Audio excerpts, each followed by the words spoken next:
Useful methods of string class. So the string class provides many useful methods to perform string operations. Just have a look at this table. Char at method that returns a char value for the particular index. It takes an index parameter with the int type. The length method returns the length of a string. It actually has no parameter. The substring method comes with 2 signatures. If we pass only the beginning index, it returns a substring from the begin index to the end of the string. If we pass the begin index and the end index to the method, then it returns a substring given the starting index and the length of the result. The equals method compares the string with the specified string and then returns true if the 2 string objects contain the same contents. Otherwise, it's false. The isEmpty method returns true if the given string has 0 length. If the length of the string is non-zero, then it returns false. The concat method concatenates the specified string, str, at the end of the string. The toLowerCase method returns a string in lowercase. The toUpperCase method returns a string in the uppercase. So why don't we do up some examples with the most useful string methods? In the string project, just right-click on the string package and then select New, Class. Specify the class name as String Methods, and then select the checkbox for the main method. Now in this exercise, we will practice with string methods to understand a little bit deeper, a little bit clearer.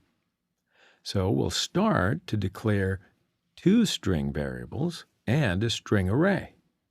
So the first one, we declare variable S1 and assign it a particular value, Java programming language.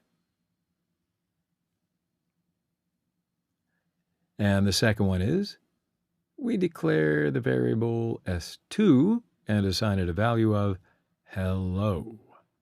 Now we declare a string array that's named S3, which actually has no initial value. So now in the first print method, we print the value of string 1, S1. And then we use the char at method to find the first character of string S1.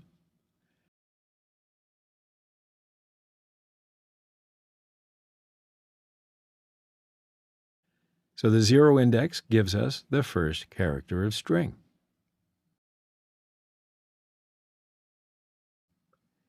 Then we can use the length method to find the length of string S1.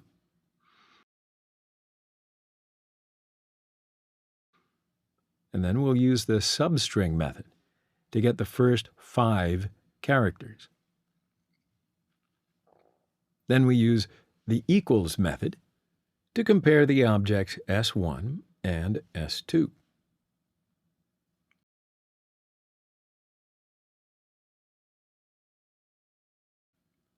Then we'll use the isEmpty method for checking string S1, see whether it's empty or not.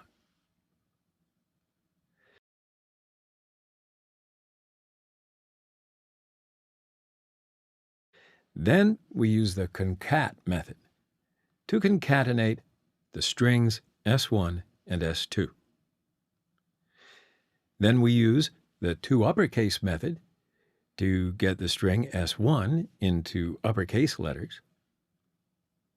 And then we use the toLowerCase method to get the string S1 into lowercase letters.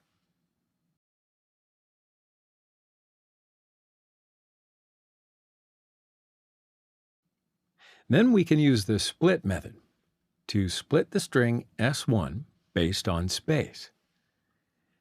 In the split operation, we assign the result of the split method to the string array S3.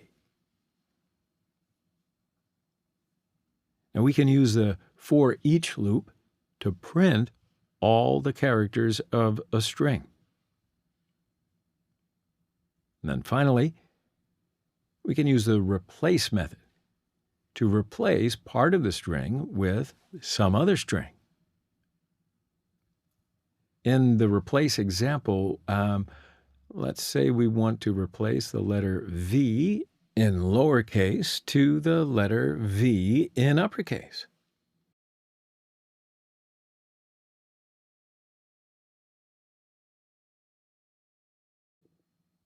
Cool. Now in the print method, we can use the backslash character and the letter N. So it's used to insert a new line into the text at this particular point. All righty then. So let's run the code. And you see the following results right here in the console. The value of the string is Java programming language. The length of the string is 25.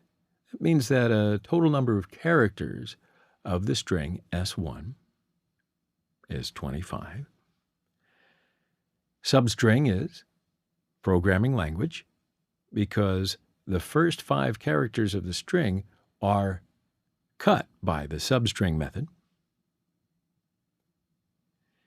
And is equals is false because S1 and the S2 objects have different contents.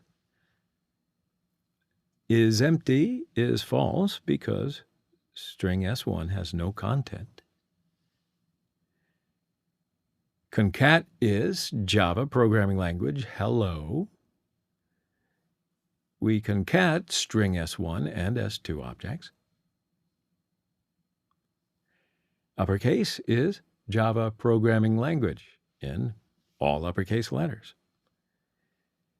And the lowercase is Java programming language in lowercase letters.